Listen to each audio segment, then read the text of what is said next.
This is Optimal Health Daily, episode 893. You don't have to love it. The Secret of Getting Started by Josie Michelle Davis of josiemichelledavis.com. And I'm your host and narrator, Dr. Neil Malik. Happy Wednesday and welcome back to Optimal Health Daily, where I read to you from popular health and fitness blogs to help you optimize your health. And you can get additional inspiration and motivation by following us on Instagram.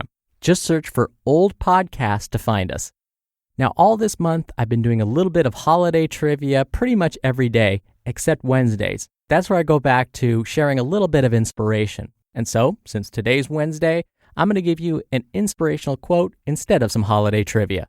And this quote is perfect because it complements what we were talking about on yesterday's episode. So here we go. Quote, "Excellence is an art won by training and habituation. We do not act rightly because we have virtue or excellence, but rather we have those because we have acted rightly. We are what we repeatedly do. Excellence, then, is not an act, but a habit." Aristotle. Yesterday's episode, that was episode 892, was all about goal setting and habits. And so again, I thought that was the perfect complement to what we just talked about. All right, but we're going to move on today and talk about the power of just getting started. So let's get right to today's post and start optimizing your life. You don't have to love it. The Secret to Getting Started by Josie Michelle Davis of josiemichelledavis.com. The other day, I was checking in with a friend on how her fitness goals have been going, and she said they had come to a halt because she just hates running. Oh boy, I've been there. If you think that I was born loving to run, work out, meditate, eat spinach, or basically any of the other things I do on an almost daily basis, well, let me just tell you, you're wrong. When I started running, I hated it. If they handed out world records for how incredibly bad you could be at running, then I would have easily won. My breathing was so bad, I felt like I was constantly being strangled. I got side cramps like you wouldn't believe. I was slow. So slow. In fact, I am still incredibly slow compared to most runners. When I started going to the gym, I hated that too.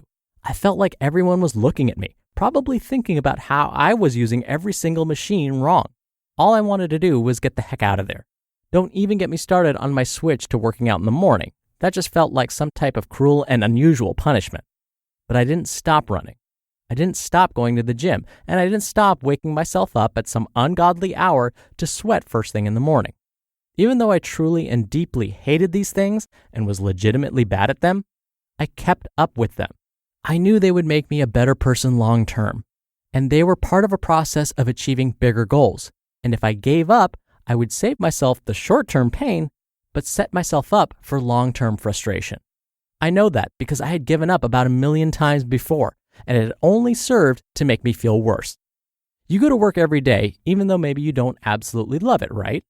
Filing documents, answering annoying emails, or dealing with customers may not be at the top of your list of things you love, but you find a way to get it done anyway. So what if I told you that when it comes to things that are good for you, you don't have to love them? You don't need to feel like they're your life's calling in order to do them. What if you stop putting the pressure on yourself to love every single thing you do and instead learn to sit with that discomfort? In fact, I'm giving you full permission to hate those things, but hate them while you do them. First, let's get something straight. I'm not talking about forcing yourself to do the bizarre things that the wellness or fitness communities tell you to, or basically anything anyone else tells you to do, except maybe your doctor. I'm talking about the things you intuitively know are important for you. I definitely don't believe that everyone needs to run, but I do know that everyone needs some type of regular movement in their life. I don't think you need to eat all organic food or swap your chocolate chips for fancy cacao nibs, but you should probably make sure that you at least eat some veggies occasionally. All I'm trying to say here is there are things in our life that are good for us, even if we don't love them, and that's okay. It's okay not to love them, but never eating a vegetable because you don't love them is probably something you need to work on getting over. This is definitely not just about exercise or eating right. It'll probably come up with almost any habit you try to build in your life. Let me tell you, I still don't love waking up at 5 a.m., even though I've been doing it almost every day for a year. I'm okay with the fact that I'll probably never love it, but I can see how much good it does in my life, so I keep focus on that instead of constantly talking to myself about how much I hate it. Learning to sit with the discomfort of not liking something, but pushing through it anyway, has taught me so much more than I ever would have learned by avoiding tough things. And who knows, you might find yourself ending up like me and learning to adore some of the things you used to absolutely loathe, like running. You just listened to the post titled, "You Don't Have to Love It, The Secret to Getting Started," by Josie Michelle Davis of josiemichelledavis.com. Dr. Neil here for my commentary.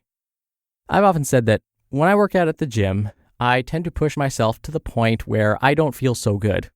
I push myself to the point where, there may be some dry heaving going on. But first I want to say, not everyone needs to do that. That's just me. Yes, I'm a weirdo. But you might assume that I like that feeling. And I'm going to tell you right now, I do not like that feeling. I just have this sensitive response to when I push myself too hard. Somehow my body just wants to dry heave a lot when I push myself too hard. But no, I don't like it. I don't like that feeling. What I do like is pushing myself to improve. I want to improve my performance. I want to help my heart get healthier. Yes, I want my muscles to get stronger. But I don't love the feeling that I'm going to pass out. But I do it anyway. Well, let me give you a different, not so gross analogy. Today's author was absolutely right in the sense that you start applying this getting started approach to everything else in your life. So, no, I don't like feeling queasy when I'm working out, but I'll still do it. Now, I've also found that I do the same thing with other things in my life. So, for example, I'm trying to publish more research articles, but one of the hardest things to do is to sit down and actually write it. Getting started is the hardest part. But I think about myself and I say, well, I can do it in the gym. I can do it when it comes to making a nutritious meal for myself. So why can't I do it here? And sure enough, I can convince myself to just get started. And then guess what happens when you get started? You get into that flow eventually. You start to realize, hey, this isn't so bad after all. You start to feel productive.